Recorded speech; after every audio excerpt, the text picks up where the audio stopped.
Dans chaque nouvelle vie, palpitent les traces des générations précédentes. Aujourd'hui, grâce à l'ADN, une lecture beaucoup plus intime de nos origines est devenue possible, quitte à bousculer certains secrets de famille.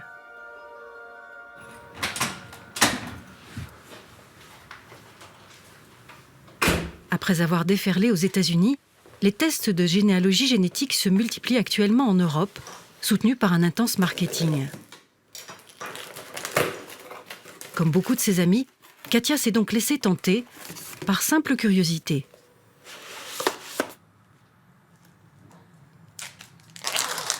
J'ai acheté un kit sur internet pour environ 75 francs. C'était un frottis qu'il fallait faire dans la bouche et après il fallait l'envoyer par poste et on recevait un résultat dans les 30 jours. Un frottis buccal, comme dans une série policière. Puis l'ADN prélevé s'envole la plupart du temps aux États-Unis, dans un laboratoire où il sera décrypté. L'analyse arrivera ensuite tout simplement par courrier électronique.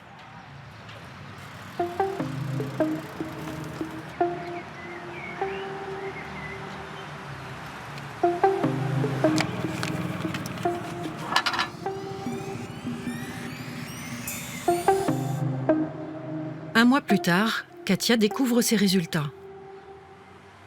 Je suis 1% nigériane, 5% nord-africaine, 45% italienne et grecque et 49% ouest et nord européenne. Coucou, ça va? Ça va. Et toi? Oui, bien. J'ai reçu mes résultats étonnants. J'ai vu que j'avais 10% d'Afrique, donc que j'ai des ancêtres africains, dont nord-africains et nigériens. Je m'attendais pas du tout à ça, j'ai fait le test vraiment comme ça, pour le gadget, quoi, tu vois, pour essayer. Je m'attendais pas à voir des choses extravagantes. Katia sait que sa famille vient du sud de l'Europe. Mais de là à découvrir des ancêtres en Afrique, elle met en doute la fiabilité du test. Elle s'adresse donc à l'entreprise auprès de laquelle elle l'a acheté. MyHeritage est basée en Israël. En pleine croissance, cette société de généalogie classique s'est lancée en parallèle dans les tests ADN depuis 2016. Hi, Cathy. How can I help? The part in Africa, it was the only big question I have. MyHeritage DNA test goes back a few hundred years. So we may know the past 2 or 3, 4 generations about our family history, but we often don't know going back 8, 9, 10 generations. Whenever you receive the ethnicity estimates, these smaller percentages would suggest that it's further back in time, but it's also harder to understand exactly where that came from because we might not have the records or the memories from our grandparents. Ces résultats sont surtout à prendre avec des pincettes. Affirmer dévoiler l'origine ethnique d'une personne à partir de son ADN est en effet loin d'être une science exacte.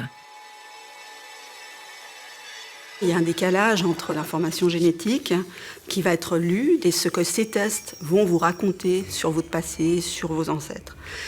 Entre les deux, il y a tout un processus d'analyse des données qui se fait.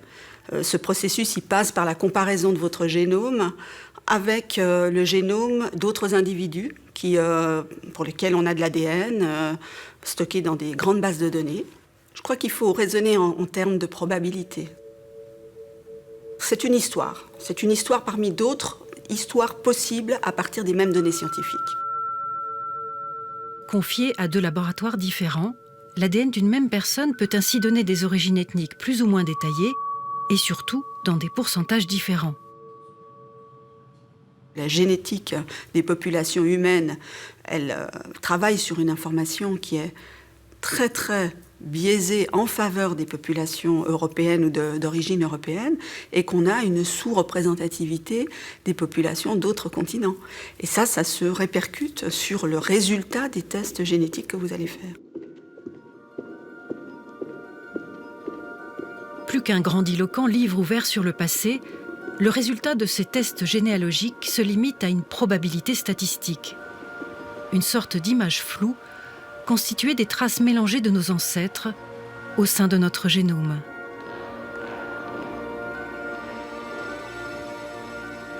Je m'appelle Nathalie, je suis née à Fontenay-sous-Bois, en région parisienne. J'ai 80% d'origine européenne, 10% d'origine africaine et 9% d'origine asiatique. Et le 1% qui reste? Et le 1% qui reste, c'est papou.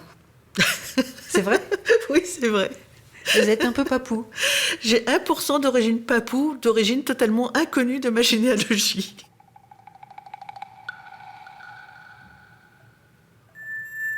J'ai réalisé mon premier test génétique pour des raisons médicales, en fait, en 2008, après le décès de mon père d'un cancer potentiellement héréditaire.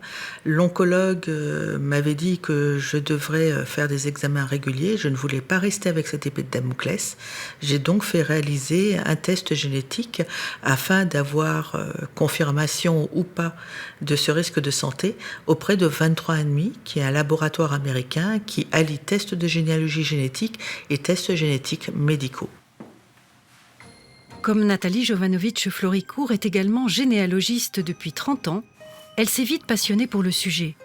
Elle a multiplié les tests auprès de la plupart des sociétés, étudié leurs méthodes de travail. Un œil expert qui l'a amenée à écrire un livre sur ce domaine où tout va très vite. Quand on tombe dans la généalogie, c'est comme un travail de détective où on reconstruit un puzzle.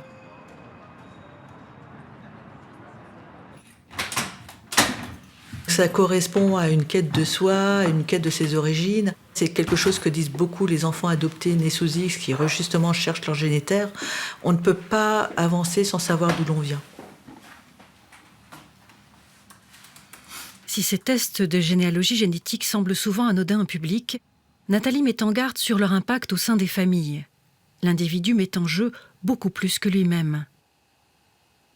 Vous partagez votre patrimoine génétique avec tous les membres de votre famille et à partir du moment où on a donné ces données génétiques et que par recoupement on peut retrouver les données génétiques d'un maximum de personnes, vos petits-enfants seront identifiés génétiquement avant même d'être nés.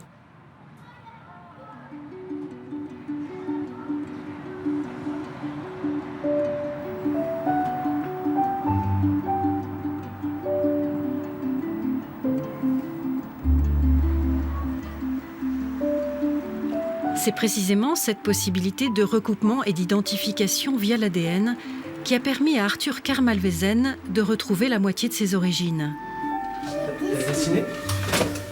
Aujourd'hui, père de 2 enfants, il est lui-même né au sein d'un couple ayant recouru au don de sperme. Il a toujours su la vérité, mais depuis son enfance, il était en quête de l'identité de son donneur, en quelque sorte de sa part génétique manquante. Tiens. Puisque je sais rien, le peu d'informations que j'aurai m'intéressera. Et donc je l'ai fait pour avoir ça comme écran. Pour connaître mes origines géographiques, ethniques. Mais ce qui va être le sésame pour remonter jusqu'à son donneur, c'est la liste des cousins génétiques communiqués avec les résultats du test. Les personnes avec lesquelles Arthur partage une partie de son ADN. Une liste extrêmement fiable. Et donc je découvre une certaine Laura. Et c'est marqué First Cousin. Et je vois que j'ai 6,28% d'ADN partagé. C'est énorme. Et comme je connais bien les membres de ma famille maternelle, je savais que c'était quelqu'un de la famille de mon donneur. J'ai contacté cette femme en lui envoyant un message. Je lui ai mis « Bonjour, nous sommes apparemment cousins ». En discutant avec elle longuement, je lui ai demandé pourquoi elle avait fait un test. Et elle m'avait dit qu'elle faisait de la généalogie et que son arbre était en ligne. Et donc j'ai retrouvé son arbre. Le lendemain, à 11h, je localise dans son arbre qui ça peut être, parce qu'en fait, ça peut être qu'une seule personne. Donc là, j'ai compris que je l'avais retrouvé. En un claquement de doigts, c'est-à-dire du jour au lendemain, j'accède à son identité. Et ça, c'est énorme. C'est-à-dire que la téléportation n'existe pas, mais je sais déjà ce que ça fait. J'ai été comme aspiré, je suis passé de l'autre côté du miroir. Et d'ailleurs, j'avais un tel sentiment de liberté que j'avais peur que ça se voie. J'avais un peu honte. Je me suis dit, les gens vont remarquer à quel point je suis hyper content et libre. J'ai cru que j'allais rentrer en lévitation. Ouais. Ça, c'est le premier sentiment. Le deuxième, c'est... j'ai pris une feuille et un crayon de papier et je me suis planqué. Je crois que j'étais là, dans le coin, là. Et je me suis amusé à écrire son nom. Parce que moi, je cherchais pas à porter le nom de cet homme. Je voulais juste l'écrire. Et je l'ai écrit plusieurs fois comme un gamin. Comme si je réapprenais à écrire. Voilà. Arthur ne se contente pas de découvrir le nom de Gérard, son donneur. Il veut aller plus loin. Il lui écrit. Les deux hommes se rencontrent. On y va, chaton? Vas-y, tu prends la carte, tu la retournes? Lapin. Alors, il y en a combien? Ça a changé quoi dans votre vie? Énormément de choses. Le regard que je porte sur mes enfants est plus le même. Parce que eux, en fait, ont reçu des choses génétiquement de mon donneur que moi, je n'ai absolument pas eu. Non. T'as eu peur, toi aussi? Non. Non, ça se voit que t'as pas eu peur. Mon petit second, par exemple, il a exactement la corpulence de Gérard. Et les oreilles aussi. Mais voilà, il y a tout un tas de choses qui ont été transmises et que je ne comprenais pas avant. Il va tomber. Dans l'autre sens. Une fois. Stop. Gérard, c'est pas mon père, mais c'est quand même mon géniteur. Et il y a une relation à inventer, il y a une place à inventer. Et je peux pas l'inventer sans lui. Donc il faut être créatif là.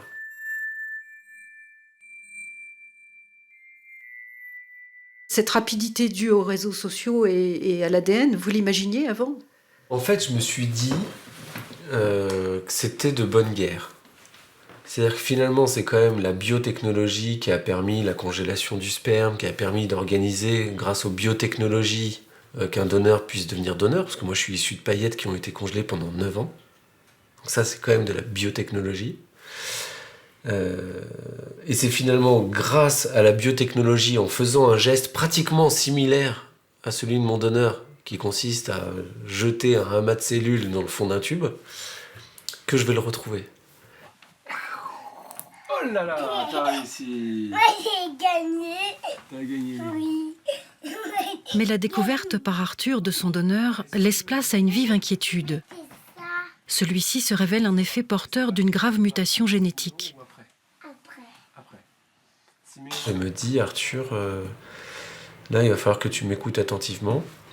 Il va falloir que tu ailles faire une prise de sang, parce que j'ai découvert que j'étais porteur d'une mutation génétique qui touche les protéines C et S. Les conséquences, c'est un problème avec la coagulation du sang qui peut entraîner des phlébites, thromboses, embolies pulmonaires et on peut en mourir. Donc j'ai fait le test, mon fils aîné aussi. Par chance, on n'a rien, on n'est pas porteur. Oui. Mais j'ai pas encore fait le test pour mon petit dernier. Arthur est le premier Français né de dons de sperme à avoir identifié son donneur dont l'anonymat était théoriquement garanti par la loi. L'affaire a fait grand bruit, d'autant plus que la France est l'un des pays les plus restrictifs. Tous ces tests en accès libre y sont interdits.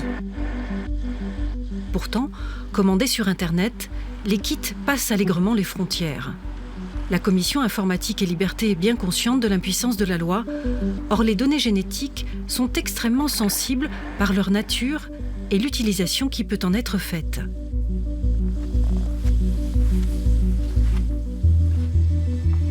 Les tests génétiques sont beaucoup vendus sur un aspect récréatif, ludique, et également des aspects de prédisposition à certaines maladies. Le souci, c'est que pour faire ça, l'individu confie ses données génétiques à des grosses entreprises, dont en fait pour lesquels cet aspect ludique est surtout un produit d'appel, c'est pour faire venir les gens sur le système, mais le vrai modèle économique qui est derrière, c'est pas de vendre des tests à 100$, c'est de réutiliser les données pour des recherches génétiques, pour des recherches académiques, mais également pour des recherches privées, pour développer de nouveaux médicaments. Chaque laboratoire fait en effet cocher une longue liste de conditions générales d'utilisation que peu prennent le temps de lire attentivement. Ils ont tort. Les personnes consentent à la réutilisation indéterminée pendant une durée très très longue, voire indéfinie de leurs données génétiques pour tout un tas de finalités, tout un tas d'objectifs qu'elles ne maîtriseront pas et sur lesquels on ne les réinformera pas non plus. Les personnes disent souvent « c'est pas grave, moi j'ai rien à cacher, je mets tout en ligne ». Pour les réseaux sociaux, à la limite, mais pour les données génétiques, il faut avoir conscience qu'on fait ça pour l'ensemble de sa famille proche.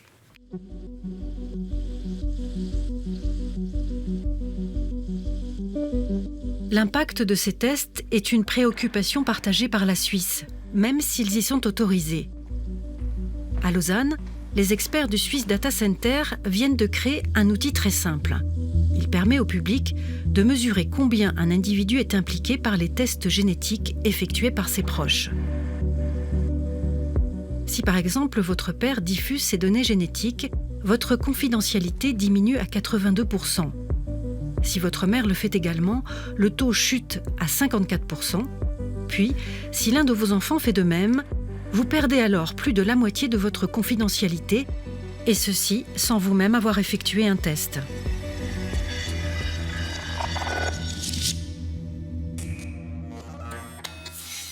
Aujourd'hui, il y a une dizaine de millions d'individus aux États-Unis qui ont utilisé ces tests de généalogie génétique, mais dans quelques années, il y aura certainement une centaine de millions d'individus.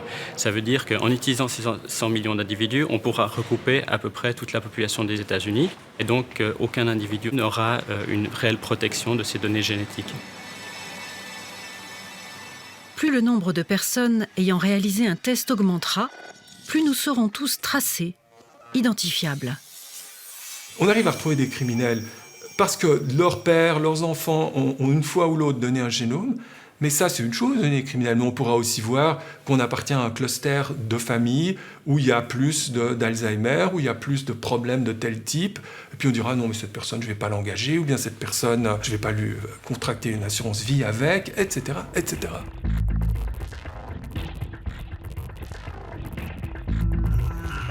Il y a eu un élément très important et qui aura certainement des conséquences. C'est que la Commission pour la science, l'éducation et la culture du Conseil national a tout d'un coup émis un avis, un amendement, pour dire qu'à son avis, elle proposait que les analyses génétiques effectuées par une personne doivent être dévoilées à une assurance du type assurance invalidité ou assurance vie privée.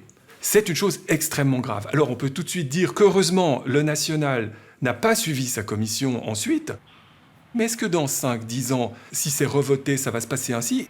Et à ce moment-là, si maintenant j'ai fait une analyse génétique, je serai obligé de le dire à l'assureur qui va me demander de donner mon génome. Encore une fois, ce sont des données non révocables, pour toujours liées à nous. Et là, il y a eu une espèce de brèche dans la confiance qui est extrêmement dommageable et qui montre que le politique est très loin de comprendre quels sont les enjeux réels. Comment un pouvoir politique, pris de vitesse et soumis à des pressions, va-t-il pouvoir préserver l'intimité génétique des citoyens? C'est bien l'enjeu invisible derrière la stratégie de séduction de ces tests grand public. Car ces profils génétiques, emmagasinés dans des immenses banques de données, valent de l'or. Créée par l'ancienne compagne du fondateur de Google, la société américaine 23andMe est un des leaders du marché. 80% de ses clients consentent à la réutilisation de leurs données pour la recherche. Fin 2018, l'entreprise a suscité la polémique en vendant pour 300 millions de dollars au laboratoire pharmaceutique GlaxoSmithKline l'accès à sa banque de données génétiques composée de 5 millions de profils ADN.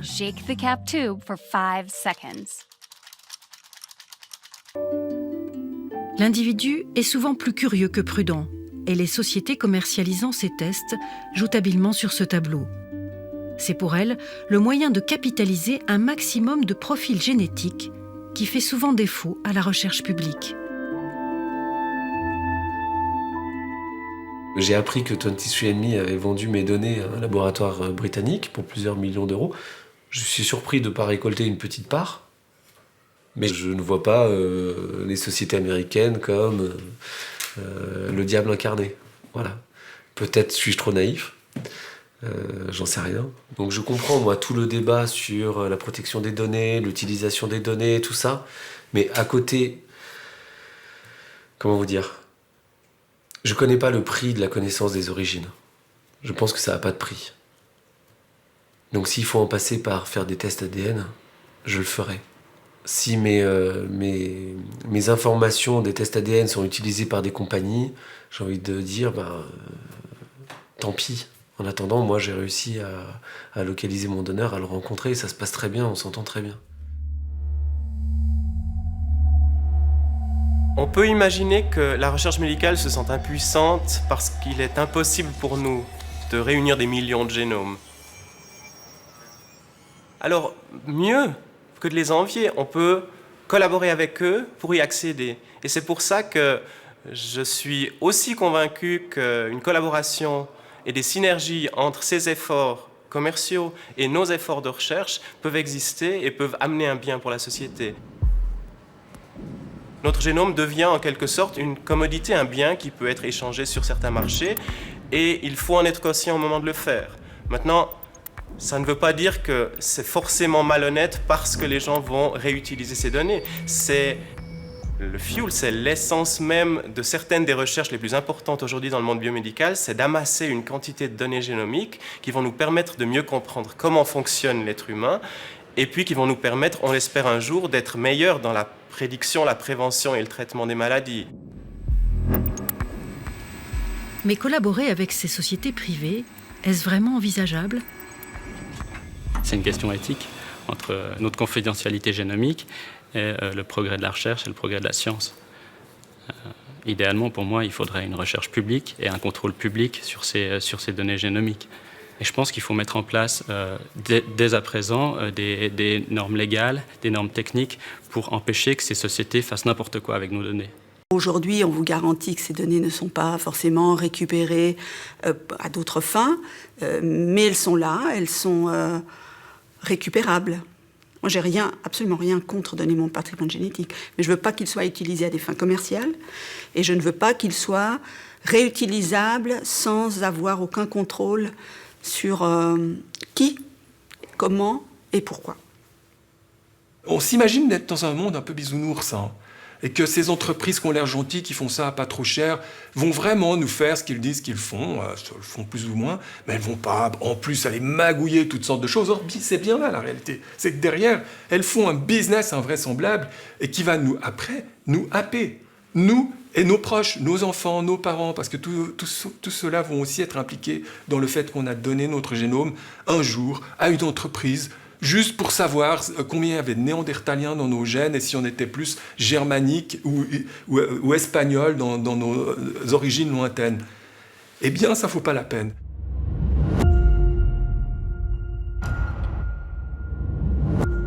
Parti sur les traces de ses ancêtres, l'individu peut se retrouver lui-même piégé par sa propre empreinte génétique. Déposée dans un laboratoire à l'autre bout du monde, circulant sous forme de fichiers, qui sait ce que dira son ADN dans 5 ou 10 ans et sous quel œil il sera observé ?